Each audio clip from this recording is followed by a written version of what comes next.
What is going on? Welcome back to Jiu-Jitsu Outlet. I'm sitting down with one of the greatest to ever do the sport, Braulio Estima. Dude, you have a submission named after you. You're actually one of the first people on the show. You are. I think you're the first person to ever come on the show who has a submission named after you. And not just that, probably one of the most devastating submissions of the game, the Estima lock. So congrats, man. Like, I just want to ask you this, before we get into talking about the rollathon and everything you're doing right now with reorg, I wanted to ask you this, like, what has competing at the highest levels of jiu-jitsu done for you? Like, can you talk about, who were you before you won all these competitions like ADCC and all these big organizations, and like who are you today? Can you walk us through that kind of evolution that you went through? No, for sure, Paul. Thanks very much for the invitation. Okay, for being here on the podcast. Thank you very much. Thanks for the introduction. It's quite, overwhelming for me sometimes when I stop to think. I don't usually think about it. For me, I just go and train and going nowadays. I go teach. I try to make my students as good as they can be. And then when you touch in the subject, I go, oh man, actually, it's pretty cool thing, eh? Yeah. Man, jiu-jitsu for me has been the most beautiful and enriching lesson of my life. I have discovered jiu-jitsu when I was 16 years old, back in '96, and I was going through teenaging, and we have our doubts of what's going to happen in our future. I've never been so academical, but at the same time, as I didn't consider myself, that I wasn't capable of it, just that I didn't have no much interest the way that I was being, the way that I was going to the schools, and I just enjoyed the classes that I was interested in. I felt like that the sport was something for me to let out, let away for me to kind of keep myself from going. And I've always wanted to be a sportsman. I've always wanted to be an athlete, and this was something that I always been attracted to. And the way that I started jiu-jitsu, I just wanted to do something well, and I saw a potential because I was a little bit frustrated with football. I wanted to be a footballer then, and I wasn't the best, but also wasn't the worst. But then, like when the whole team didn't give the best, and then you try to give the best, and then you start trying to kind of find an excuse why you didn't win. And then I didn't like this mindset. I said, you know what? If I want to do something, and I want to do something that if I lose, I'll take my accountability. If I win, I take my accountability, and I wanted to do an individual sport. And that's how we started my journey in the jiu-jitsu. And with this mindset I had, it was very good for me to learn with the practice of jiu-jitsu about that all you can do is to do as good as you could be. That's all what is on your control.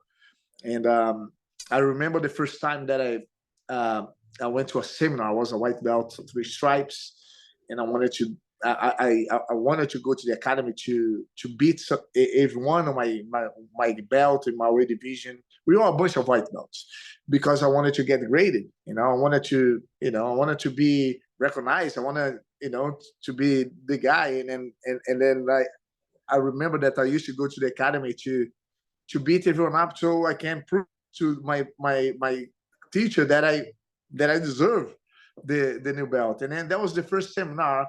That usually with the seminars, that's where we get the belts. I remember that I even bought my own blue belt because I was beating all the white belts, and I brought my blue belt, and then I go like, okay, man, that's my time. I'm gonna win. I'm gonna get my blue belt. There's no way I beat all the white belts here, so I definitely gonna get my blue belt. In the end of the seminar, the coach said, "Okay, guys, so I'll see you tomorrow." I said, "Hold on a second." He didn't see me here. I even crossed him about 3 times until we kind of made eye contact. And then he looked in my eyes to go, "Hey, bro, are you okay?" Yeah, I'm okay. I'm okay. How are you? No, I'm good. So I'll see you tomorrow. I said, oh, God damn it. So he saw me, he registered that I'm here, and then I'm still didn't get my blue belt. So I got very disappointed. I got very disappointed because for me, uh, I wanted to get the recognition because I was beating other people. And I remember that I got so disappointed, so frustrated, and I got home and then I started crying, threw my blue belt away, my gi that I was wearing on the floor, and I decided not to come and train anymore. I didn't want to train jiu-jitsu anymore because I was already frustrated, because in the football, I wasn't winning, but I was blaming the team for not winning. And then I decided to go to the jiu-jitsu because then I can take the accountability. And then I start winning, and I still didn't get the blue belt. Said, "How is the words against me?" So I got really, really, really upset. And that was my first lesson. I was 16 years old, 3 stripes white belt. And it took 3 days without training since the first time I ever started jiu-jitsu. Then I remember that I started getting the itch to get back and train again. And I had a very big chat with myself. It was the chat that changed my life in my career and in my life too. It was when I wanted to go back, but then I got a little embarrassed by all the drama that I was doing 3 days before, because I didn't get much. So I said, okay, and I started talking to myself, say, okay, brother, so you want to go back and train, right? I said, yes. So what if you don't get your blue belt? You're going to cry again like you did 3 days ago? I said, no, I cannot. Otherwise, it'll be embarrassing, right? So, cool. So can you give yourself a blue belt? No, I can't. Can you ask your professor or your coach to give you the blue belt? No, that would be disrespectful. So is by beating others and on your area, on your level, did it give you the blue belt? Clearly not. So what you're gonna do?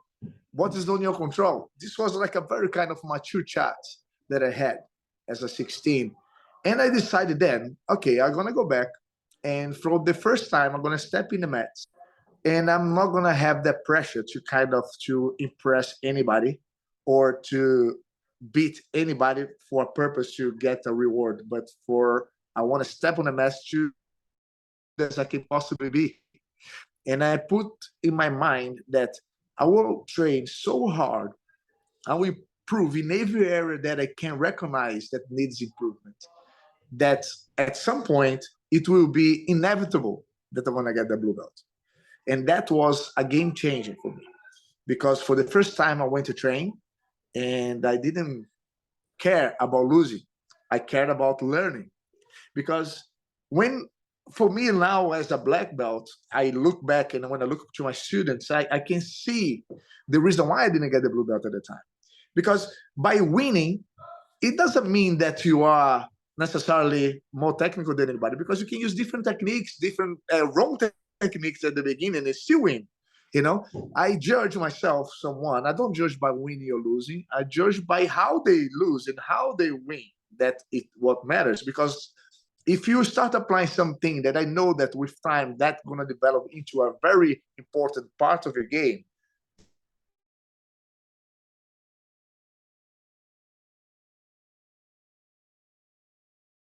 it's down. So basically, I start focusing on improving the areas that I had difficulties because I didn't have the pressure to win anymore.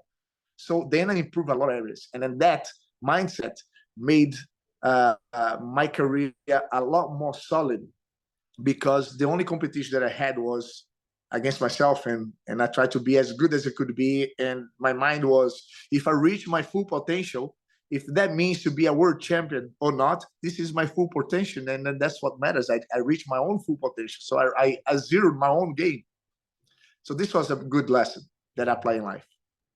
Thanks for sharing that. I feel like that was a parable. Like you just gave one of those stories that teaches a lesson. Let me ask you this. How long did it take you to get a blue belt from that day? Like from that day that you had that 3 months. conversation? 3 months. Okay, so that's 3 still a months. minute. That's still like 3 months is what, a quarter of a year, right? Like that's still a decent chunk of time. And now I am like 5 degrees black belt, and the time flies, and the same mindset, Paul, I had you know, in everything, you know, when I train, like, for example, Roger Gracie was my best training partner, right? My brother was my main training partner. And I never went to the academy to train. I want to be better than him, because I already had the mindset since a white belt. You know what I mean? And I used to go to the class when I was to train Roger. I went to learn, to try to understand jiu-jitsu as good as I can be, to apply the way that I can, because I realized that for you to be successful in anything that you do in life, because I like to use jiu-jitsu as a metaphor for anything. And I'm very fortunate that I managed to have a success story in jiu-jitsu, so I can copy and paste the principles. And I believe that for you to be able to be successful in anything that you do in life, you've got to, first of all, act towards the goal.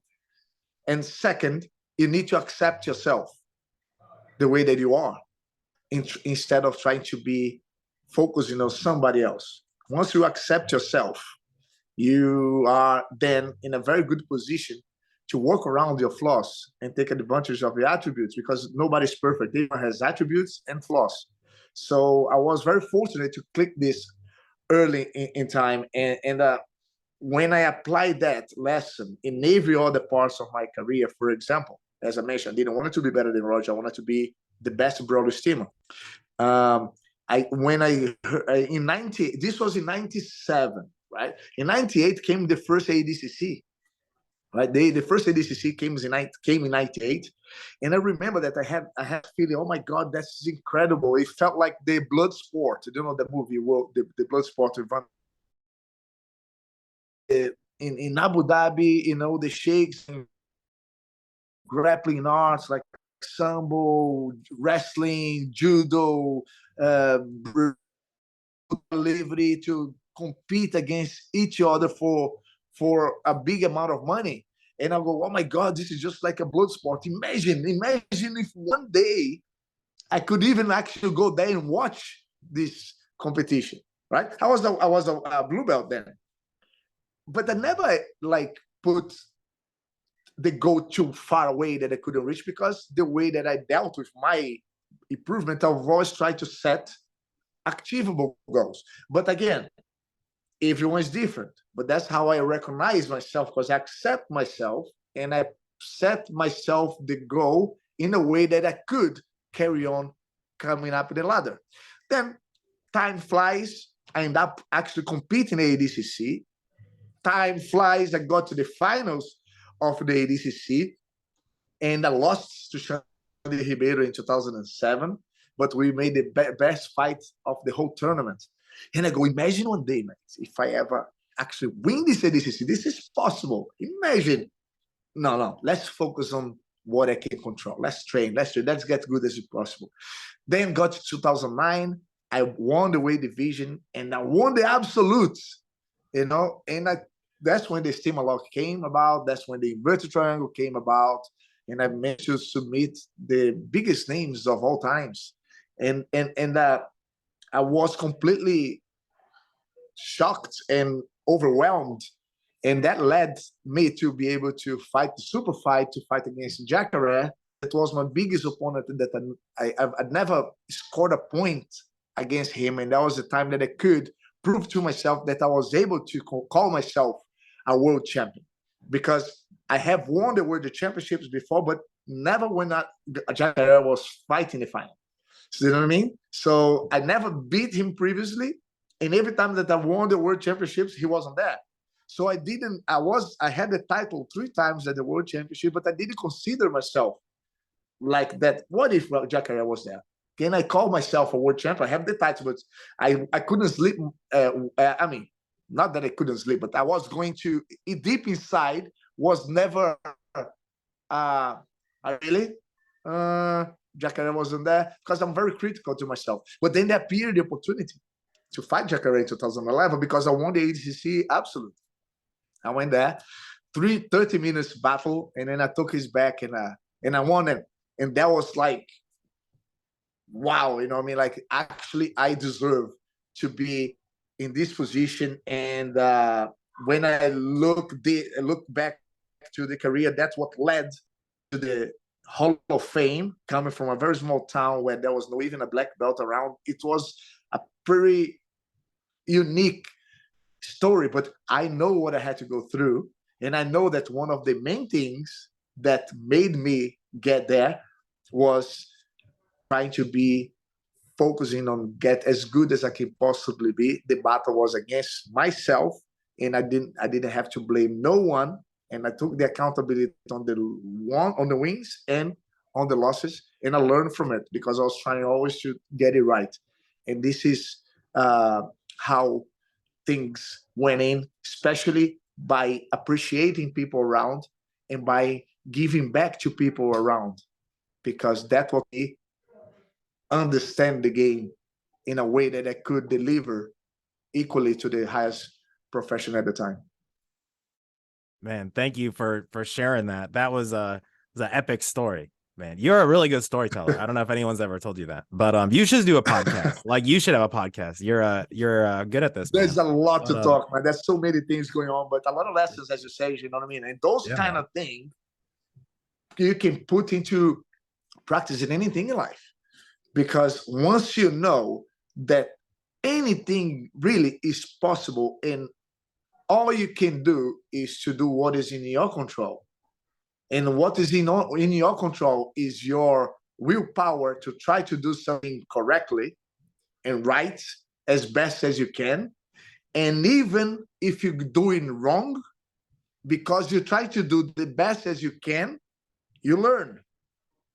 And if you do it right, you tick the boxes and you carry on climbing up the ladder.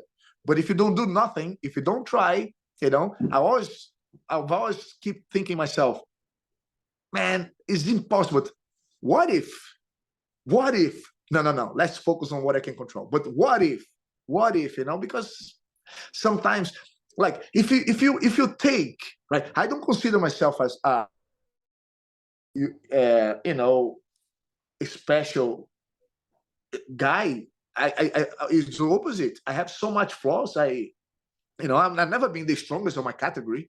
I've never been the most technical in my category.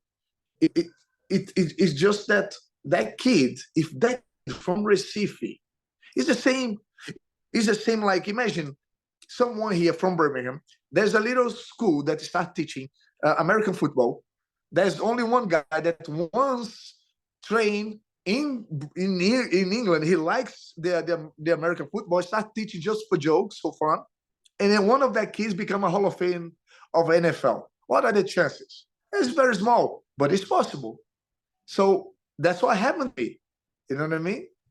And that's how I know that you can control what comes from you. That's the only thing that you can control. You cannot control what goes around you. Only your initiative.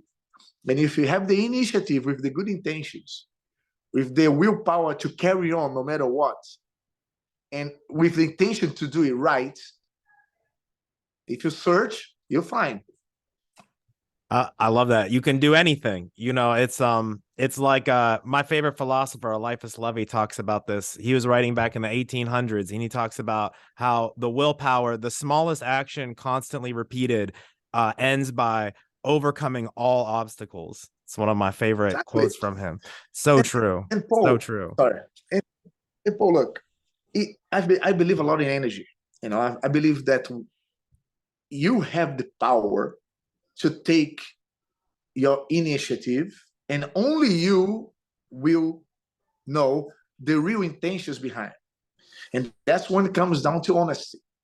If you are really honest with yourself, if you are coherent with your actions, you know what I mean? If you don't try to damage no one integrity, if you focus on your integrity, if you focus on your values, and if you try to help people with the good intentions without expecting nothing back, when you have that in you, that anybody can directly do that without jealousy, without enviness, and just focus on what you can control and be content with your process.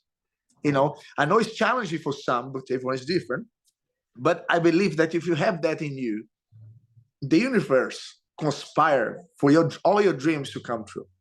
That's what I really truly believe, because you will deserve, because you're being honest, you're being coherent, and you're doing something to do it right, respecting everyone around, and appreciating, being grateful for what you've got. Because even if you die halfway, you are progressing and you are happy then.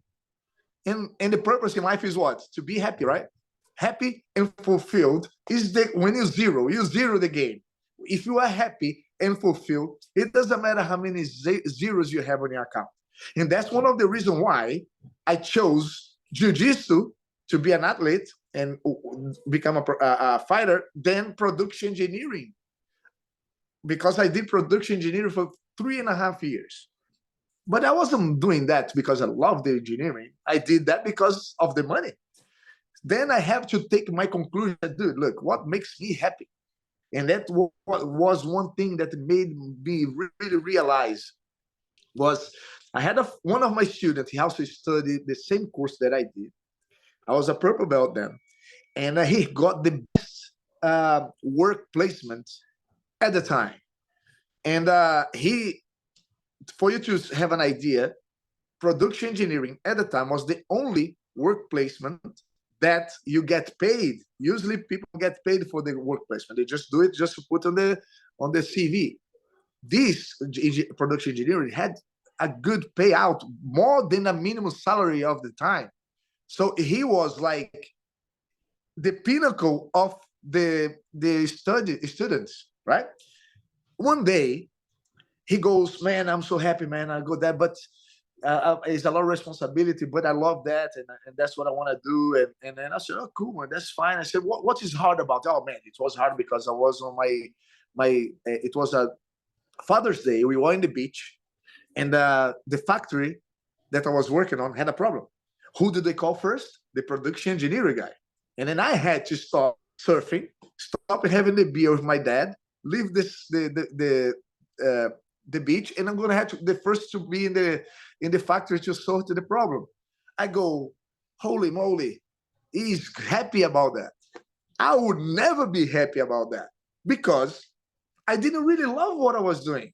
But if it was a problem in my academy, I would be the first one to go there and solve, because that's what I like to do, right? So that's why everyone needs to try to understand and be honest to yourself, not try to force something that has to do because of the sake of doing it. You need to do something that you feel like you enjoy doing it, because life has ups and downs, right? Even anything is good when it's on the up, but on the down, only the thing that you really enjoy that's gonna persevere. So that's one of the things that I was listening to him, and he saw how excited he was, and I was looking at it and I go, man, this would be the worst nightmare for me. So maybe this is not for me. If it was with jiu-jitsu, I do I go on holidays and I bring my gear and I train jiu-jitsu. So look at that. You know what I mean? I'll do it anyway. So that's when I decided to give it a try, to come to the UK and appear the opportunity that I did my first class. I did one class of 1.5 hours and I got paid. I go, oh my God, this is the dream.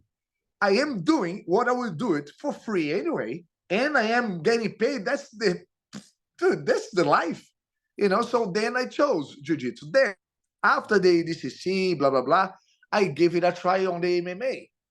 MMA came for the idea of trying to challenge myself. I was the number one grappler at the time. I felt the responsibility to represent my art. And I went there and I trained and competed and I won. And but I didn't really enjoy the journey in MMA, because that's me, Braulio. I enjoyed a lot more spending my Monday to Saturdays training jiu-jitsu without so much. I didn't like the idea of having to hit with my friend, and in order to don't get hit, to get like long-term damage. I didn't like the idea, but that's me. There are people that love, people that wake up and go, man, I cannot wait to go to the brawl, but I don't, because I accept myself. and I understand myself. So when I did my first try, it was successful. But then when you do it, there's opportunity to do more. And then I have to rethink about it, what I really want to do on the days that I am not fighting. Training is where you unleash the beast. So I did enjoy the journey. And when it's not about the destination, it's about the journey. I said, man, for the same reason that I didn't want to carry on the production engineering, I decided to carry on jiu-jitsu for the same reason, because the money should be a consequence of what you do right, or what you do good. And if you love what you do and you have the passion for it, you end up having a lot more chances to do that thing in a way that money gonna have a consequence. And I was already fine, so I just carried on, and I'm the best thing I ever done. Man, that's amazing. I think it's great to hear someone from you who's like literally gone from the rags to riches sort of thing, but doing it what you love, doing it, not chasing the money, not just doing it to get rich. And man, you've been this has been awesome. You've been really generous with your time. I know before we started this, you said you had like 20 minutes and we've already gone for like 30. I can't get excited. I really appreciate you, man. And I know that you also got the rollathon going on, and I want to give you a chance to talk about the rollathon and reorg and just about what jiu-jitsu can do for mental health. Can you talk about that for a little bit, and then we'll wrap up? Yeah, of course, man. Look, jiu-jitsu is my main core pathway, right? And jiu-jitsu is real. Jiu-jitsu is truthful. I am truthful and I am honest with myself, and I know how much jiu-jitsu changed my life, and I know how much jiu-jitsu has changed the lives of people around me. So when I see something that is being so incredible for me, I'm not talking about titles here, people. I'm talking about every attributes that you get from being on the mats. When you exchange times with people that are trying to improve in jiu-jitsu, and jiu-jitsu is an art that is individual, but you need the other to improve, and someone gets in the choke, you tap, they let it go. There is a trust, there is a good connection between people. You learn how to defend yourself. You learn that even though you are very bad position, but there is always a way out if you don't get in panic, if you focus on what's next stage that is on your control. How can you stop your opponent to carry on what they're supposed to?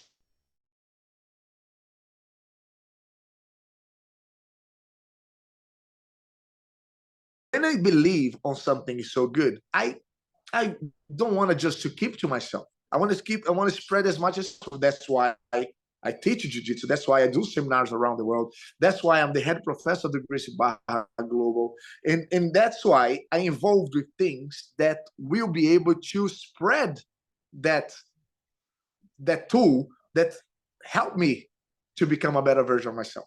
So reorg is an entity that helps people who has mental health, that have physical limitations, disabilities, the military, the officers from the police, Marines, and you name it, like the firefighters, everyone who became harmed, not only physically but also mentally, to have something to give them purpose again, to repurpose it in their life.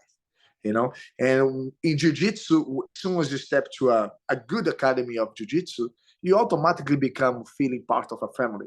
That's the brotherhood, the sisterhood. You feel part of something. You get inspired, you exercise, and you learn something new. And this is what you need when you lost everything that you spend time. Imagine someone goes to the military. They went as 18 years old.